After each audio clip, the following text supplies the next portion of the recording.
মানে আপনার বিন্দুমাত্র কোনো কেয়ার নাই। এসব পুরো বক্স ভর্তি একটু রাখেন, পুরো বক্স ভর্তি এগুলো সব আমদানিকারকের স্টিকার, যেটা উনি বানিয়েছে নকল পণ্যের গায়ে এগুলো ট্যাগ করে বিভিন্ন দোকানে সরবরাহ করে, এই তো হয় টেস্ট হয়। জি স্যার। জি স্যার, কি বললেন? টেস্ট হয়।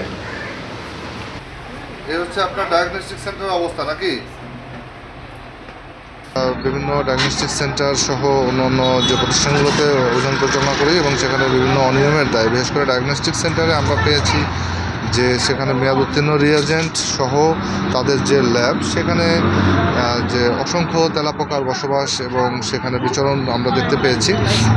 তো এই সকল অনিয়মের অভিযোগে অন্য 4টি প্রতিষ্ঠানকে ভোক্তা অধিকার আইনে 60,000 টাকা জরিমানা করা হয়েছে। সর্বমোট আজকে 5টি প্রতিষ্ঠানকে 1,60,000 টাকা জরিমানা করা হয়।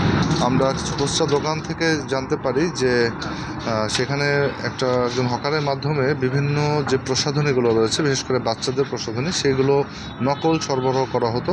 তো আমরা সেই তথ্যের সূত্র ধরেই জামুরকি এলাকায় একটি গোডাউন থেকে যে এই কসমেটিক্সগুলো সরবরাহ করতো, ওনার নাম হচ্ছে মহন্ত।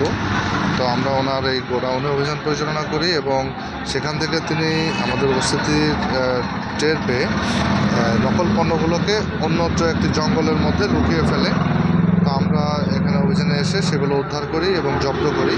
তো আমরা বিপুল পরিমাণ সেখানে নকল যে প্রসাধনী, বিশেষ করে জনসনের তেল, শ্যাম্পু, সাবান, এছাড়াও সেন্সোডাইন যে টুথপেস্ট রয়েছে, এটাও আমরা নকল পেয়েছি।